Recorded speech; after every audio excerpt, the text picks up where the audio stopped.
What's up, YouTube? Welcome back to another video on the Lawn Lover channel. Today we're going to go over the basics of lawn fertilizer. You ever look at the numbers on a fertilizer bag, especially if you're new to lawn care and wonder what they mean? Well, we're going to cover those numbers today, so stay tuned.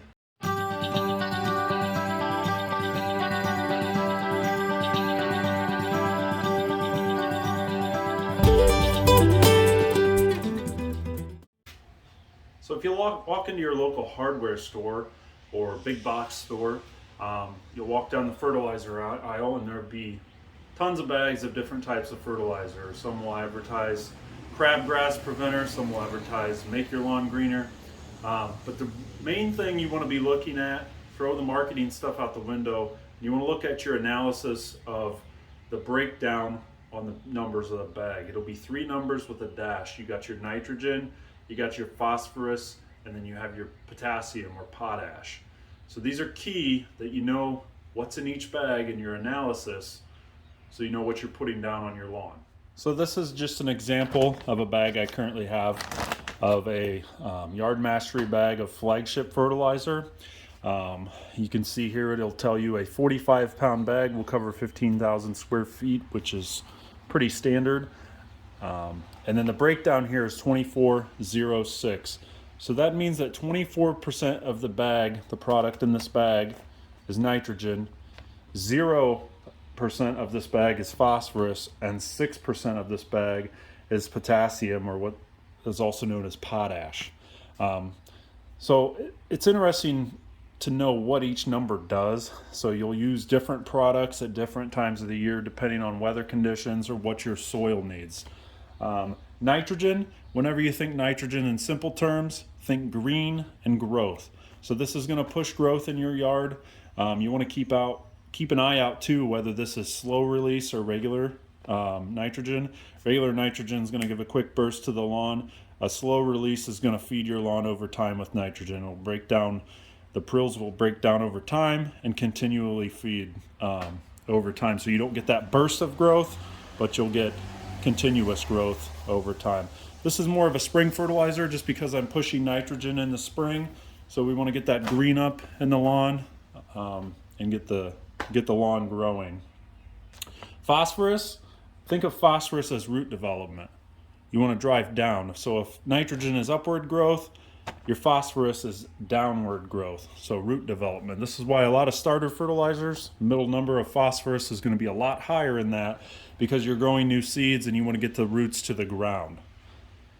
You think of potassium or potash as it's known. You'll see it referenced different ways, different places. Think of this as the overall health of your grass roots.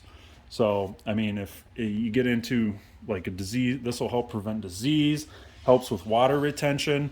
So in the summer, we're going to push more potash or potassium. Also on a soil test, last year I know my soil was deficient in this, so I bought a pure bag of potash and really hit it with a 0048, a couple applications of that. So I'll be interested to see what my soil test comes back at this year.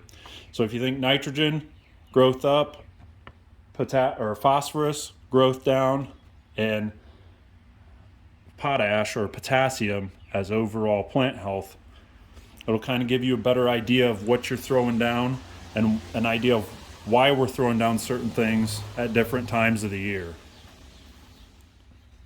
Another quick tidbit is if you ever wondered or you don't know where it says 15,000 square feet, how do they come up with that number where 45 pounds equals 15,000 square feet? Well, if you take 45 pounds divided by the recommended 3 pounds per 1,000 square feet of nitrogen, it equals out to 15,000 square feet. So that means for every bag of this, you're going to cover 15,000 square feet and you're going to be putting down 3 pounds of fertilizer per 1,000 square feet. So our nitrogen, phosphorus, and potash are what we call macronutrients to the lawn. We also have micronutrients. What I like about the Yard Mastery fertilizer, and most other fertilizers will do this as well, is it'll give you the breakdown of what we call micronutrients. These are other nutrients in your soil that also contribute to overall health of the soil and overall health of your grass. We'll get more into micronutrients and how we can push those in a biostimulants video, which I'll do shortly in the coming weeks here on YouTube. So stay tuned for that. And these Yard Mastery brands are also spiked with the BioNite iron. So it'll push extra green and iron into your lawn, which is good if you like a nice green wow factor to your yard. But yeah, we'll get in more of the micronutrients. Mainly your fertilizers are going to be pushing the macronutrients. Whereas when we get into what we call biostimulants, that's where we'll be pushing the micronutrients. So stay tuned for that video coming shortly here on YouTube. So now you know, if you didn't already, what the 3 numbers on fertilizer mean. You got your nitrogen first, which means growth up, greenish, green lush grass growing up. There's either a standard release nitrogen or slow release nitrogen. Second number is going to be your phosphorus, think growth down, root development. And your third number is going to be potash, overall plant health. So remember those 3 numbers. Remember the target for most of the fertilizers that we're going to use here throughout the season is going to be 3 pounds per 1,000 square feet, but you can break down the math to determine how much of each nitrogen, phosphorus, and potassium you're going to get into your lawn, and also a little bit of micronutrients. But yeah, overall, now you'll know what is going on to your lawn and what the numbers on the bag of fertilizer mean. So if you like this content, give it a thumbs up, hit that subscribe button, comment. If you have questions, let me know. I'm always here to help, and I appreciate you watching. I'll see you next time.